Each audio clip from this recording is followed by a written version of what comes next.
단도직입 본격적으로 시작합니다. 오늘 함께할 김충성 위원님과 정재우 위원님 환영하겠습니다. 안녕하십니까? 안녕하세요.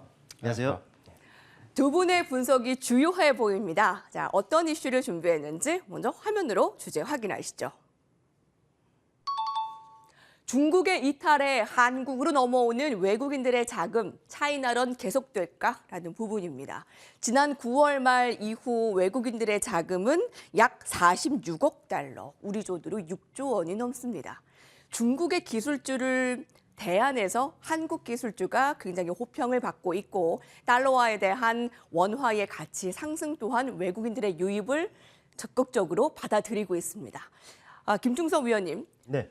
차이나로는 계속될까라는 부분들 그리고 이 자금이 국내로 들어올 가능성은 좀 지속성이 어느 정도로 있을까 참 궁금하고요. 사실 코스피 지수의 상승은 외국인들의 자금 들어오는 것 외에 호재거리가 그렇게 있을까 싶기도 하거든요. 그만큼 지금 외국인들의 매수가 참 중요하지 않나 싶습니다. 네, 그만큼 이제 외국인이 그 수급적으로 봤을 때 얼마만큼 우리 시장에 큰 힘이 되고 있는지를 좀 증명하고 있는 부분들이 아닌가 싶은데, 네, 맞습니다. 뭐 사실 이 외국인 같은 경우에는 뭐 꾸준하게 우리 시장에서 최근에 계속적으로 매수를 해주고 있습니다. 일단 저 멀리도 안 가고 뭐 지난달부터 살펴보면은 우리 시장에서 외국인이 코스피입니다. 네, 코스피 쪽에서는 3조 3천억 정도를 사들였습니다. 확실하게 뭐 많은 금액이라고 할 수가 있죠. 또 이번 달 들어서도 이 매수 행진을 멈추지 않고서 계속적으로 코스피 시장에서 매수를 해주고 있습니다. 6조 7천억 정도를 지금 매수를 좀 해주고 있다는 것이죠. 합해 보면은 네 6조 정도가 됩니다. 그런데 이제 지난 달부터 이제 우리 시장이 반등을 하기 시작했다라는 부분들을 감안을 하면은 외국인이 이 정도 금액을 매수를 했다 확실하게 뭐 수급적으로 큰 힘을 실어준 부분들은 좀 맞는 것 같아요. 근데 생각을 한번 해봐야죠. 이게 언제까지 이어질런지 혹은 왜 이 매수를 하는지 좀 생각을 해볼 필요가 있겠는데 물론 이제 많은 요인이 있을 겁니다. 그럼 나름대로 그들 나름대로의 이제 사정이 좀 있을 것인데 아무래도 네 오늘 그 주제죠. 네 차이나런 네, 이 부분도 사실 빼놓을 수 없을 것 같아요. 여러분도 뭐 아시겠습니다만은 지난달 중국 20차 당회의죠. 네 이 부분 이후에 시진핑 주석의 산연임이 네 결정이 됐습니다. 그런데 이 글로벌 증시에서는요 이를 좀 악재로 작용을 하고 있는 것 같아요. 뭐 정책적인 그 리스크가 있다. 그러면서 이 시장의 변동성도 이제 확대가 되고 본격적으로 이제 중국 쪽에서의 자금이 빠지면서 아시안에 네, 우리나라를 포함해서 다른 나라들로 이제 자금이 좀 이전이 되고 있는 이런 그 상황이다라는 것이죠. 그런데 생각을 해볼 부분들은 바로 이겁니다. 그래요. 외국인 매수세가 이제 우리 시장에 유입이 되고 또 우리 시장에 쉽게 밀리지 않는 그러면서 이제 견조한 움직임들이 계속적으로 이어지고 있다는 부분들은 상당히 좋은 부분인 것은 맞아요. 그런데 과연 이 수급적인 부분들 말고 과연 우리 시장이 어떤 호재가 있을까를 좀 생각을 해봐야 된다는 것이죠. 네. 제가 봤을 때는 글쎄요, 딱히 뭐 없는 것 같습니다. 아직까지 시장 전반적인 그 변수들 여전합니다. 물론 이제 미국 긴축에 대한 이 속도 조절론 얘기가 좀 있습니다만은 뭐 금리 인상을 중단하겠다라는 것도 아니고 어찌 보면은 좀 올리기는 올리는데 좀 덜 올린다라는 거예요. 뭐 아직까지도 시장이 그 변수로 작용하면서 또 때로는 시장의 변동성을 키울 수 있는 요인이기도 하다라는 것이죠. 그렇다면은 시장이 지금 정말 이 변동성을 확대하는 상황이다라면은 외국인의 매수세는 좀 주춤거릴 수가 있습니다. 때문에 이러한 부분들을 좀 확인을 해볼 필요가 있지 않겠나 싶고요. 예. 또 우리 시장은 펀더멘탈 네, 이런 부분들이 좀 뒷받침된 상황에서 외국인 매수세가 좀 들어온 것은 아닙니다. 단순히 네, 어찌 보면은 좀 교체 작업이라고 할까요? 중국을 매도하고 또 우리나라 좀 들어오는 그러니까는 이런 식의 그 자금 유입이기 때문에 펀더멘탈이 뒷받침이 안 되기 때문에 사실 이게 얼마나 갈지 개인적으로 사실 걱정이긴 해요. 네, 그렇다 보니까 이 부분들을 우리가 좀 체크를 해봐야지 되는 이런 그 상황이다라고 할 수가 있겠고, 네. 네, 중국에 그 대한 이 반사이익으로 쉽게 좀 말씀을 좀 드려볼 수가 있을 것 같습니다. 네, 뭐 더불어 말씀드리면은 사실 우리 시장은 그렇습니다. 뭐 외국인이 코스피 쪽에서 약 6조 정도를 지금 매수를 하면서 어찌 보면은 시장을 좀 많이 오르게끔 한 원동력이었단 말이죠. 그런데 우리 시장 자체만 놓고 봐더라도 차별화, 양극화 이 부분들 지금 심화되어 있는 상황입니다. 예. 단순히 지수 자체만 놓고 보더라도 10월 중반부터 네, 우상향을 나타내고 있는 코스피에 비해서는 코스닥 같은 경우는 이제 막 고개를 들고 있는 이런 상황이다라는 것이죠. 그만큼 실제로 이 수급적인 부분들을 놓고 보더라도 외국인은 6조 정도를 코스피에서 매수했습니다. 그런데 지난달 외국인은요, 코스닥에서 2,300억 가량을 지금 매도를 했어요. 이번 달에 들어서 이제 그 매도한 부분들 상쇄하고 2,600억 정도 순매수를 나타내고 있는데, 이 말은 뭐겠습니까? 절대적인 규모로 보더라도 코스피에 비해서 많은, 절대적으로 좀 작은 수치죠. 이 말은 이제 그만큼 이제 차별화 양극화, 즉 대형주가 좋았고 네. 중소형주가 좀 부진했다라는 이런 얘기가 되겠는데, 실제로도 그렇습니다. 뭐 삼성전자라든지 SK하이닉스, 또 현대차, 뭐 기아, 뭐 네이버, 카카오 이들 종목만 보더라도 확실하게 대형주 위주로의 그 시장이었다라는 부분들을 우리가 알 수 있는데, 물론 이제 아직 말씀드렸던 시장 전반적인 변수는 여전합니다. 여전하다는 것은 역시나 그 전략적인 부분들을 유지할 필요가 있습니다. 항상 말씀을 드리고 있듯 지속 가능한 이슈에서 우리가 매매 팁을 얻어야 되는 것이 맞는데, 그런데 시장 전반적인 부분을 놓고 본다면은 가벼운 종목보다는 좀 무거운 종목, 즉 대형주, 네, 이들로 인한 그 시장이었다는 부분들을 감안한다면은 이제는 그쪽으로도 이제 관심을 좀 두어도 좀 유효한 시점이 아닌가라는 판단이 되고, 말씀드렸듯 지속 가능한 이슈에서 매매 팁을 얻는 것은 맞습니다. 그런데 이제는 뭐 그들의 공통점, 낙폭 과대잖아요. 가격이 또 싸져 있다라는 부분들의 그 장점이 있기 때문에 네. 대형주 쪽 좀 더 범위를 넓혀본다면은 중대형주 위주로도 이제 관심을 조금 두어도 괜찮은 상황이 아닐까, 이렇게 좀 말씀드리겠습니다. 그렇군요. 코스피가 상승하는데 외국인들의 힘이 참 컸죠. 그래서 코스피 시작에서 증시를 끌어올리는데 외국인들의 수급 이슈 외에 호재거리가 있나? 그걸 생각하면 좀 아리송합니다. 펀더멘털이 뒷받침되지 않은 상황에서 지금 상황은 아직은 추격 매수는 좀 자제하고 지속 가능한 이슈에 관심이 유효하겠습니다. 중대형 쪽으로 좀 관심이 유효하겠네요. 지금은 양극화와 차별화가 진행되는 시기임을 잊지 말아야 되겠습니다. 자, 정재호 위원님, 외국인들의 매수와 관련해서 흐름 어떻습니까? 차이나 런의 우리나라 지수 증시의 매수가 정말 다행이지. 우리나라에서 빠져서 중국으로 간다면 이거는 지금 좋지 않은 상황에서 얼마나 최악이 되겠습니까? 그나마 다행이지 않나 싶습니다. 네, 우리나라에서 빠져서 중국으로 가지 않는다는 건 다행이죠. 근데 지금 시장이 온전히 중국에서 이탈을 해서 국내로 들어오는 자금이 시장을 끌어올린 것의 전부이냐 아니냐에 대한 부분을 조금 더 체크해 볼 필요가 있을 것 같아요. 네. 일단 시장에서는 제가 오래전부터 환율을 주목해야 한다고 설명을 드렸었죠. 그리고 딱 5거래일, 6거래일 만에 환율은 110원이 넘는 하락률을 보였습니다. 앞으로 더 빠질 수 있고, 지난주 이 시간에도 1200원 후반대까지는 열려있는 구간이라는 걸 강조를 드렸었는데, 왜 환율이 떨어지는지가 전 좀 더 중요하다고 생각을 해요. 네. 그래서 지금 시장에서는 달러 약세와 관련된 부분들이 조금 더 수면 위로 올라오고 화두가 되어가고 있는 모습이에요. 물론 그럴 수 있는 여러 가지 이유들이 있었는데 잠시 후에 그건 설명을 드리고요. 일단 오늘 주제는 중국 이탈에서 한국으로 오는 외국인, 이 지금 차이나론이 계속될 수 있느냐에 대한 질문인데, 그 부분에 대해서 저는 일부는 지속될 수 있다. 하지만 그로 인한 기대치를 크게 갖지는 말자. 이렇게 설명을 드리고 싶어요. 많이 이 텍사스 교직원 연금 펀드를 이야기를 합니다. 이머징 비중에서 차이나를 줄이고 국내로 들어오고 있다. 네. 근데 그들뿐만이 아니라 타이거 글로벌 매니지먼트 같은 경우에도 전체 이머징 펀드의 비중을 조율을 하기 시작했고요. 이들 같은 경우에는 지금 현재 우리나라의 비중을 이머징 전체 펀드에서 11%에서 지금 14%대로, 인도 같은 경우는 사실 우리보다 더 많아요. 인도 같은 경우에는 기존에 12.7에서 지금 16%대까지, 그리고 브라질 같은 경우에는 4.6에서 6%대까지. 그러니까 네. 어떻게 보면은 우리보다 배분을 더 많이 하고 있는 국가들이 있다라는 거죠. 반면 중국이 안 좋아서 이탈을 하고 있다라는 거에만 포커스를 맞추자면, 네. 그러니까 시진핑 3년민과 관련돼서도 분명 문제가 있지만 그거에만 포커스를 맞춰서 중국 이탈을 했다, 거기에만 포커스를 맞추면 다 같이 공통적으로 들어가야 될 텐데, 대만은 유입률이 크지가 않아요.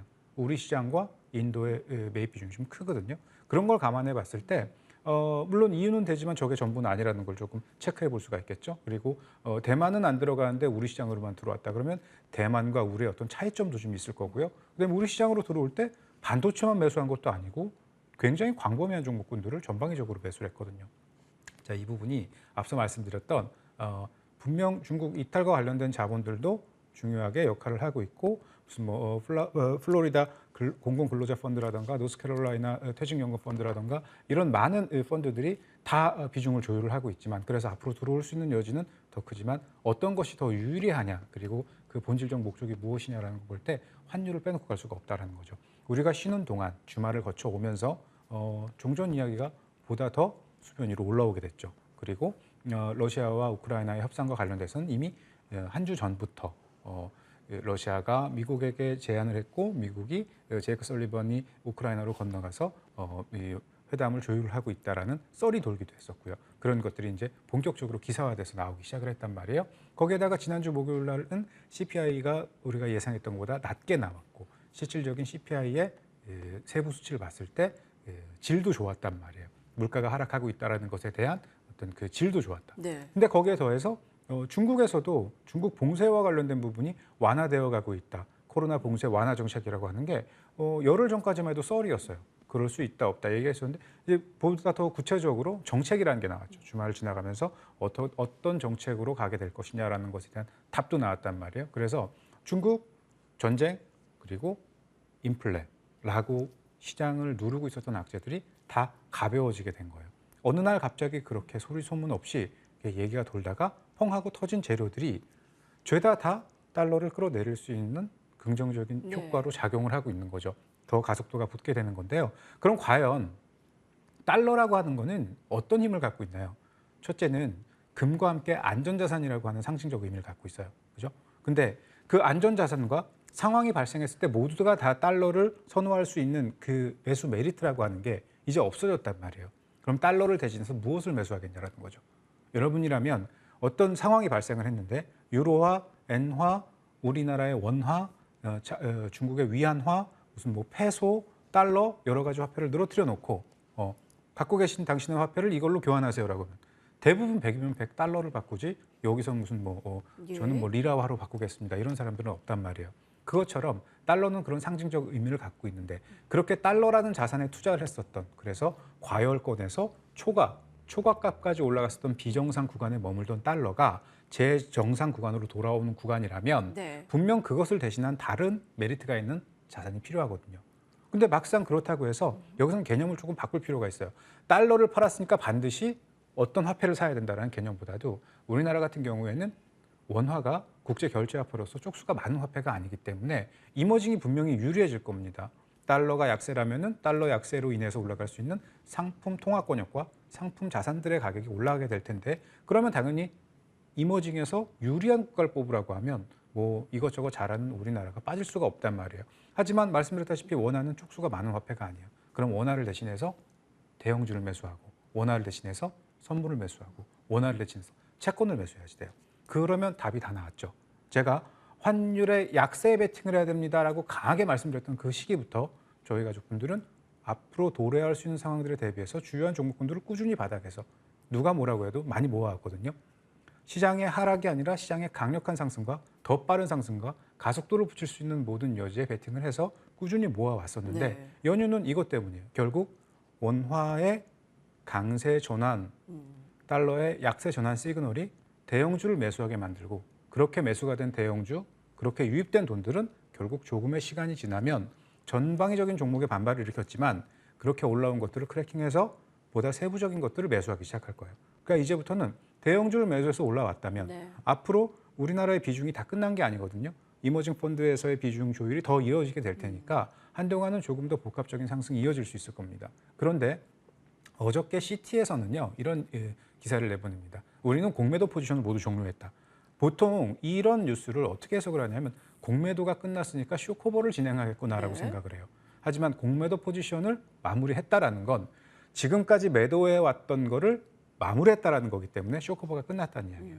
그러니까 공매도 포지션의 쇼커버에 의해서 들어올 수 있는 힘들은 웬만큼 다 정리가 됐다는 거죠. 네. 그건 우리 시장에서도 마찬가지일 거란 말이에요. 그럼 결론을 내보면 정리를 해보자면 쇼커버가 조금 더 진행될 수 있지만 큰 흐름은 아닐 거고 중국뿐만이 아니라 이머징 펀드에서 이탈돼서 들어오는 자산들도 한동안 더 유지가 될 수 있겠지만 지금까지의 흐름보다는 조금 약한 흐름을 보일 거예요. 그러나 원화의 강세, 즉 달러의 약세에 의해서 환율의 하락에 의해서 선택될 수밖에 없는 자산들의 이동은 한동안 더 유지가 될 거기 때문에 그로 인해서 수혜를 볼 수 있는 것들과 이제 연말 증시와 내년 초에 이로 인해서 수혜를 볼 수 있는 것들을 지금 또 모아가야 된다는 네. 거죠. 그러면은 단지 10%, 20%, 1%, 2%에 국한된 수익이 아니라 보다 더 큰 수익률을 여러분들 모두가 다 네. 가져가실 수 있을 겁니다. 단 중요한 거는 너무 말이 많아요.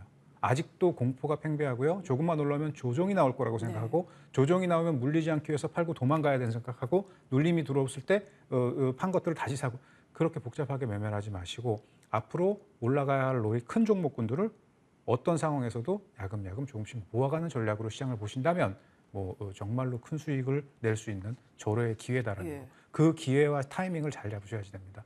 이번 웨이브에서 이번 주에 적절한 흘림과 눌림이 나오게 될 텐데 잘 활용하셔서 여러분들이 포트에 좋은 종목들 포함해 두신다면 정말로 대단한 결과를 만들어 나가실 수 있으실 거예요.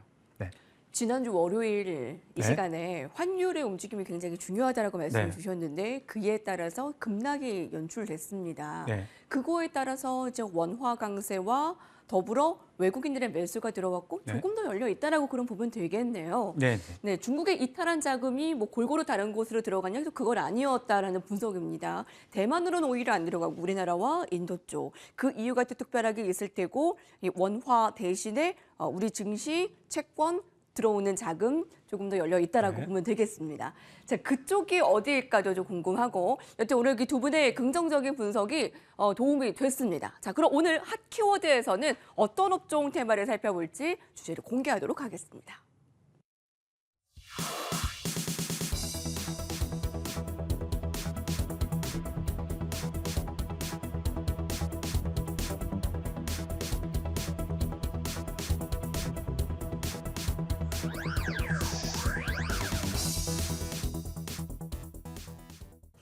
주말에 열린 한미 정상회담에서 IRA를 적극 논의했다라는 소식에 자동차주가 상승을 나타냈습니다. 그간 미국에서 한국의 전기차 보조금 대상에서 제외됐다라는 소식에 굉장히 우리의 허탈감을 느낀 바가 있는데요. 자, 이와 더불어서 앞으로 보조금을 다시 받게 될 가능성은 어느 정도인지, 자동차주의 상승은 더 이어질 수 있을지 집중 분석해 보겠습니다. 자, 먼저 김충석 위원님, 네. 다시 세제 혜택을 받을 가능성이 높아진 겁니까? 글쎄요. 일단은 봐야죠. 근데 좀 봐야지 된다라는 좀 말씀을 드릴 수 있겠는데, 그런데 이제 오늘 전해진 소식에 의해서 본다면은 사실 이 자동차 업계라든지 또 2차 전지 또 배터리 업계들은 어쩌면 좀 한시름을 좀 놓을 수 있는 이런 상황이 좀 그려졌죠. 여러분도 아시겠습니다만은 바이든 대통령이 윤석열 대통령과의 그 회담에서 저 얘기를 했지 않습니까? IRA 그 이행 과정에서 우리나라 업체들의 그 미국 경제에 어떤 기여를 했느냐를 좀 고려할 것이다라는 이런 내용이 그려졌는데 이 사실 자체만 놓고 본다면은 그래도 한 가닥의 좀 희망은 좀 생긴 부분들이 아닌가 싶어요. 완전히 이제 배제됐다가 이제 현대차와 이제 기아 세제 혜택을 다시 받을 수 있는 가능성이 조금 생길 수 있다는 의미입니다. 생겼다라가 아니라 있다는 이런 기대감이 좀 전해졌다 보니까는 현대차, 기아를 포함해서 다른 부품주들 관련주들이 상당히 돋보이는 움직임들이 그려졌는데, 근데 저는 이렇게 생각을 합니다. 사실 이 부분들은 좀 뚜껑을 열어봐야 될 것 같아요. 여러분도 아시겠습니다만은 얼마 전에 어땠습니까? 바이든 대통령이 세제 혜택을 주겠다라고 약속을 해놓고는 그리고 투자 약속을 받았습니다. 그런데 안 해주겠다라고 얘기를 좀 했죠. 또 옐런 그 재무장관 같은 경우에도 이거는 우리나라 입장을 충분히 고려해서 개정을 한번 고려해보겠다라는 이런 멘트를 했습니다만은 법대로 하겠다라는 이런 내용을 좀 나왔단 말이죠. 예. 때문에 이게 물론 이제 두 정상 간의 만남에서 좀 어찌 보면 립서비스일 수도 있고 그렇다 보니까 그런 부분을 배제하지를 못해요.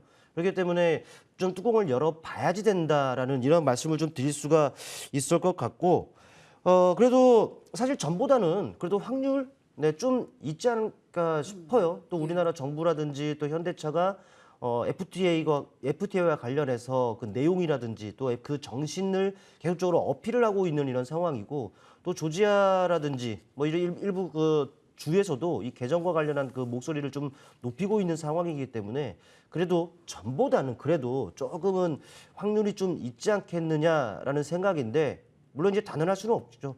일단은 모쪼록 이 부분과 관련해서는 잘 해결됐으면 하는 이 바람을 좀 가져보고. 네. 근데 사실 이 IRA와 관련해서요.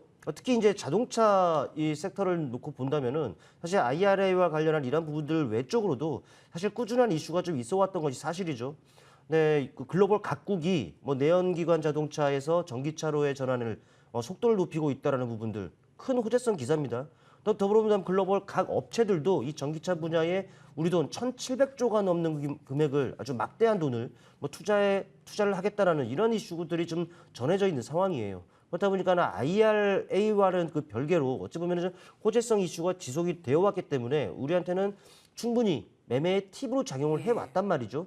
이런 부분들을 감안한다면은 또 여기에 이제 IRA와 관련한 이런 불확실성이 좀 해소가 되는 상황이라면은 오히려 더 긍정적인 부분들 아니겠습니까? 이런 상황을 놓고 본다면은 그래요. 이 섹터 자체 전기차도 그렇고 2차 전지 배터리도 그렇고 이 긍정적인 시각은 유지할 필요가 있다라고 좀 정리를 좀 해보겠습니다. 그렇군요. 오늘 자동차주와 관련한 상승 앞서서 시황에서는 현대차와 기아 이렇게 굵직한 두 기업을 위주로 다뤘습니다만 어떤 특징을 좀 주목하고 계세요? 특징주로서요? 특징주로는 아무래도 자동차 이 완성차주보다는 부품 쪽이 더 유리하죠. 왜냐하면은 지난 한 6월 중반부터 해서요, 한 9월 중반까지 이 자동차 부품 쪽 섹터들은 한 차례 추세적인 움직임을 나타낸 바가 있습니다. 그런데 그 과정을 살펴본다면은 현대차, 기아, 네, 한 22%, 13%의 그 수익률을 나타냈단 말이죠. 그런데 좀 가볍기도 합니다만은 이 부품 쪽으로 넘어가면은 화신, SL 이들 종목 같은 경우에는 50%, 60%의 그 수익률을 나타냈어요. 이 자체만 놓고 본다면은 확실히 완성차보다는 이 부품 쪽이 상당히 수익률 쪽으로 좀 유리하다라는 부분들을 알 수가 있는데 네. 그런 관점에서 좀 부품 쪽으로 좀 보자라는 좀 말씀을 좀 드려보겠고 네. 현대 위아를 여러분께 좀 말씀을 드리겠습니다. 현대 위아요? 네네. 워낙에 친숙한 종목이기 때문에 트레이딩 관점에서만 좀 놓고 본다면 네 차트를 통해 일단 보실게요. 현대위아 같은 경우는 지난 9월이었죠. 네, 9월을 기점으로 해서 많이 내려왔습니다. 그리고 나서 가격 조정 이후에 기간 조정을 좀 나타내고 있는 부분이라는 것을 알 수가 있는데 말씀드렸던 한 6월 중반입니다. 6월 중반부터 9월 중반까지 여기서부터 여기까지 많이 올랐어요. 그런데 이 무거운 종목도 다른 부품주와 마찬가지로 약 60% 가까이 올랐습니다. 때문에 호재성 이슈가 다시 전해지는 상황이다. 그렇다면 당연히 부분적으로 보는 것이 맞을 것 같아요. 또 최근에 이 자리에서 여기까지 내려온 과정, 네, 확실하게 가격 매력이 좀 부각이 되어 있는 상황이고요. 그렇다 보니까 이제 저가 매수의 유입이 충분히 이루어질 수가 있다라고 보여집니다. 많이 내렸기 때문에 오른다는 건 아닙니다. 역시나 그 관련 모멘텀이 있는 상황이기 때문에 매수세를 자극할 수가 있다는 거예요. 때문에 이 자리에서는 부품 쪽 현대위아 한번 눈여겨보자라는 말씀만 드려보겠습니다. 네, 김중섭 위원의 픽은 현대위아였습니다. 특히 이번에 한국과 미국의 정상 만남에서 바이든 대통령의 긍정적인 코멘트가 좀 기대감을 주었는데 이전에도 또 기대감을 주었다가 실망감을 준 사례가 있었기에 예측이 쉽지 않습니다. 정재호 의원님, 이번엔 다를까도 궁금하고요. 자동차주의 불씨 조금 더 상승으로 이어질 수 있을까 분석해 주십시오. 네, 공교롭게도 지난주 이 시간에도 IRA 관련된 이야기를 했었던 것 같아요. 일주일 만에 이제 같은 이야기를 하는데 일주일 동안 저의 생각은 10원어치도 바뀐 게 없고요. 네. 그리고 IRA가 있던 없던 자동차주는 더 올라가야지 됩니다. 그런데 이 종목을 우리가 현대차를 언제부터 봐왔느냐를 조금 생각해 볼 필요가 있어요. 이게 이미 제가 10월 초 눌림 구간에서도 더 사도 된다라고 말씀을 드렸었거든요. 그때 우리가 이 종목을 논할 때는 IRA와 관련돼서 호재가 나올지, 바이든의 저런 액션이 나올지, 또 어떤 상황이 벌어질지 아무도 몰랐단 말이에요. 그죠? 근데 이 종목은 18만 원, 18만 3천 원, 18만 5천 원을 가야 됩니다라고 자신 있게 말씀을 드릴 수 있었던 이유는 뭐냐 하면 계산이라 그랬죠. 예측이 아니라 수급에 대한 계산. 거기를 가져야만 풀릴 수 있는 조건이 있기 때문에 네. 갈 수밖에 없다. 그런 가격을 리턴 값이라고 한다 말씀을 드렸었는데 지금 그 흐름이 잘 전개되고 있는 과정 속에 IRA와 관련된 어떤 긍정적인 이야기들이 나왔단 말이에요. 여기서 핵심은 가야 될 종목은요. 그 길이와 높이 시간값을 막론하고 가는 구간에서 알아서 정말 물고 빨고 띄워주고 올려주는 기사들이 나오게 되어 있고 상황이 만들어지게 되어 있어요. 그러니까 그 수급이라고 하는 게 항상 그런 것에 선행할 수밖에 없는 이유이기도 합니다. 그런 것들은. 근데 지금 IRA와 관련돼서 네. 자동차주가 좋다라고 이야기하기 이전부터 분명히 자동차와 부품주는 긍정적인 모멘텀을 갖고 있었는데 흐름을 잡지 못했죠. 또 그런 것들을 악재의 빌미 삼아서 가격을 하방으로 줬지만 그 가격 자체가 너무 과도했단 말이에요.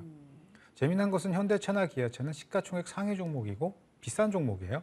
그러니까 환율에 의한 흐름도 당연히 영향을 받을 거고 지수를 끌어올리는데도 충분히 큰 일조를 했었을 거란 말이에요. 근데 부품주는 많이 올라왔다고는 하지만 실질적으로 이것과 관련된 수혜를 그렇게 크게 보지를 못했어요. 예. 그러니까 지금 굳이 IRA가 아니어도 자동차가 움직일 수가 있구나. 그럼 앞으로도 그 어떤 항속성이 항구적인 흐름이 유지될 수 있느냐를 본다면 자동차 본주는 지수를 띄어 올리고 로켓처럼 로켓을 띄어 올릴 때 일단 추진체가 분리가 되잖아요. 그것처럼 특정 구간까지 지수의 흐름이 연계되고 어느 정도 쉬는 구간에 들어오게 되면 이들의 상승 탄력도는 좀 낮아질 수 있을 거예요. 하지만 지금보다 높은 구간에 와야 되니까 그때까지는 보실 필요가 있을 거라고 보고요. 자동차는 아시다시피 지금 이전처럼 인도 정체가 많이 풀렸어요. 그래서 주문 이후에 아직 뭐 인디비주얼 오더를 집어넣었다고 하면은 더 오랜 기간을 기다려야 하지만 또 인기 제품들이나 고가의 자동차들은 아직도 좀 시일을 두고 주문을 걸어야 되지만 대체적으로 이전보다 많이 풀렸거든요. 재미난 것은 많은 분들이 좋아하는 테슬라 같은 경우에는 지금 재고가 남아 돌고 있다는 거예요. 서로 재고 떠넘기기를 지금 지역과 대륙별로 진행을 하고 있는데, 그러니까 이런 현상들이 앞으로 좀 다른 기업들한테도 전가가 될 수 있을 거라고 봐요. 왜냐하면 참 2020년도, 21년도를 지나서 22년도 이 기간 동안에는 새로운 차들의 페이스리프트나 어떤 교체 주기라던가 패러다임이 바뀌는 시기였기 때문에 교체를 좀 자주 할 수 있는 조건이었고, 거기에 더해서 뭐 반도체 이슈라던가 이런 수급적인 요인들, 공급망 교란이라고 하는 게 결국 운송과 관련된 부분에도 영향을 줬단 말이에요. 물류난에도. 근데 그런 게 다 해소되고 나니까 네. 이제는 점진적으로 물량들을 빼기 시작하면서 이전보다는 재고가 많이 남을 수 있는 상황이거든요. 여기서 수요 우위였었던 경제 환경이 계속 유지될 수 있느냐를 생각을 해봐야 되는데 차를 6개월마다 1년마다 매번 바꾸는 사람들은 많지가 않단 말이에요. 그래서 그런 걸 감안해 봤을 때 저는 조금 이제 정책에 들어올 수 있는 걸 감안해서 양쪽이 모두가 다 유리해질 수 있는 것들. 그래서 전기차나 내연기관이나 공통 분모로 볼 수 있는 부품주들이 유리하다는 거를 다시 한번 강조를 드리고 싶어요. 이런 것들을 좀 감안하셔서 종목들을 보시면은 좀 중기적인 관점으로도 단기적인 관점으로도 재미가 있을 거라고 봅니다. 네. 역시 완성차보다도 부품주에 좀 더 네. 유리한 부분이 있다. 네네. 어떤 종목을 좀 주목하고 계십니까? 이제 오늘은 화신을 갖고 왔는데요. 이전에도 저희가 화신을 리제를 한번 매수를 했었고 청산을 했었던 종목인데 지금도 마찬가지로 이제 9,000원 초반대 그리고 9,000원이 살짝 깨지는 구간이 오게 되면 그런 부분에서는 조금 매수를 해보시고 또한 뭐 길게 보고 싶지는 않고요. 만 원, 뭐 11,000원, 10%가 좀 넘어가는 구간이라고 하면 짧게 끊어서 다시 보는 전략도 괜찮고 나는 소량을 좀 중장기적으로 보고 싶다 하시면은 그런 분들은 이제 차후에 제가 공개 방송에서 말씀드린 네. 내용을 들으면서 참고를 해주시면 좋을 것 같아요. 예. 네. 자, 오늘장 핫 키워드였습니다. 시황과 더불어서 업종 테마까지 들여다봤습니다.